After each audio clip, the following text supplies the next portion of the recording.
Hello everyone, Marcia Melendez Realtor, showing you how you can transform your life with real estate. Today we're going to talk about FSBO, for sale by owner.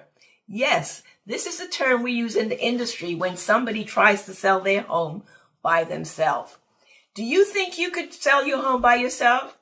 It's not easy, but it definitely can be done, especially if you have bought and sold property before. Today, I want to tell you about the 4 main things you need to think about when you decide to become an FSBO.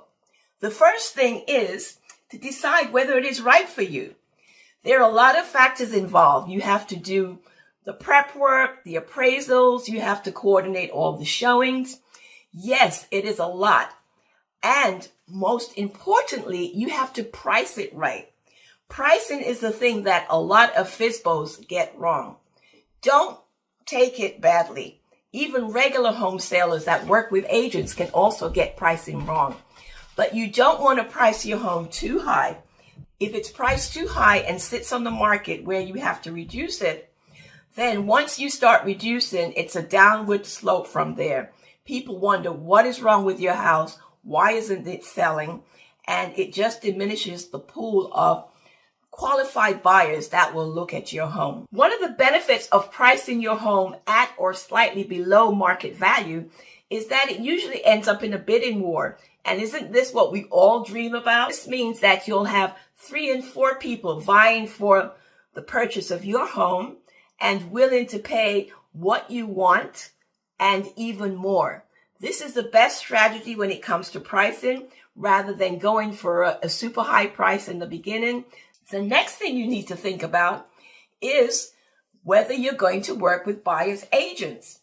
Even though people think about selling their home themselves because they want to save on the agent's fees, you should be prepared to pay a fee to the buyer's agent that bring customers to your home. Why? Because buyer's agents only get paid when somebody buys property. If you're not willing to pay this part of the commission on your deal, then that will just diminish the amount of people that will want to come to see your home. So be prepared to pay a buyer's agent fee. The next thing you need to do is to scope out the competition. Yes, competition. I would visit all those sites, Zillow and all the other sites that we have, your local MLS. I would also just check around in the neighborhood. This is the time to visit every open house that you see that is happening in your area. This way you can scope out your competition and know what the prices are, but also what are the state of the houses that are being offered. How does yours compare with it? Does it look better? Does it need work? These are things that you need to decide. So I would definitely scope out the competition before putting the house on the market. The next thing you need to do early, I would say, is to hire a good attorney. You don't want your deal to fall through while it is in escrow. Now, what is escrow? That's the time between when the house is sold, you have a buyer, you draw up a contract, you both sign the contract, and now the buyer has to go through their whole qualification process before you can get together again to sign that final contract. This is a period which we call escrow. If you don't have an attorney to make sure that all the legal matters are covered, you do stand the chance of having that buyer fall out of escrow, and then you have to start the process all over again. Remember, you don't have an agent that's following your sale process step by step. So you need to be on top of it yourself.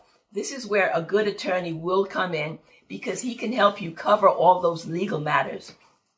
Another reason for having a good attorney is you want to make sure that you don't leave yourself open for any liabilities when you have people visiting your home, especially in New York City, or especially in those places where people like to sue.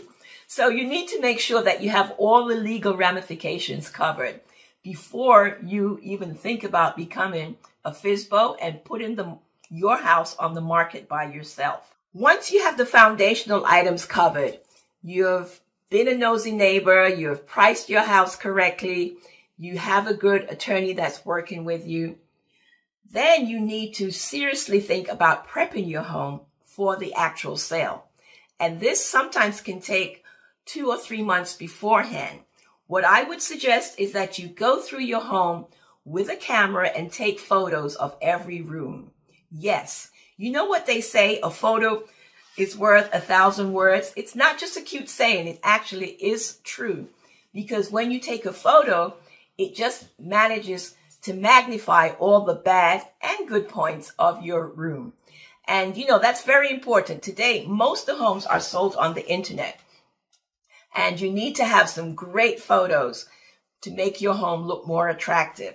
So that would be the first thing I would do. Take photos, look at them impartially. I know it's your home, but people coming in to buy is going to look at it just like it's a business transaction. When we live in a home and we have little defects, it's okay to live with them because we don't notice it because it's our defects, it's our mess.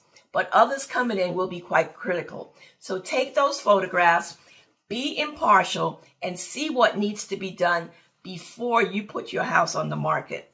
If it's anything major, you might decide to sell your house as is, and of course your price would reflect that. But sometimes just spending a little bit of money to do minor things can return a lot of value in your final sales price. So take those photographs, look at them impartially, and decide how you will prep your home before you put it on the market. Finally, the other thing you need to remember is you have to be responsive to your new buyers.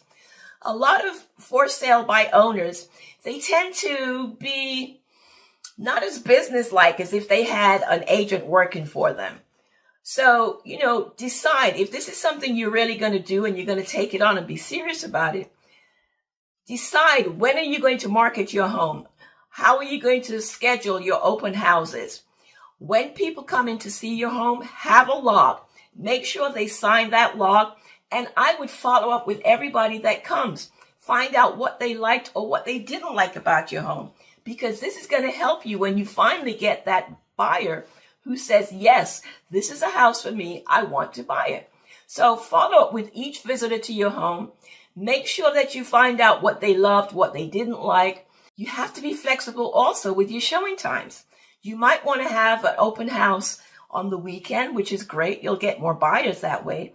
But also, if people work during the week and can't come and you need to accommodate them, be so. You never know who that person is going to be that is going to fall in love with your house and give you the price that you are looking for.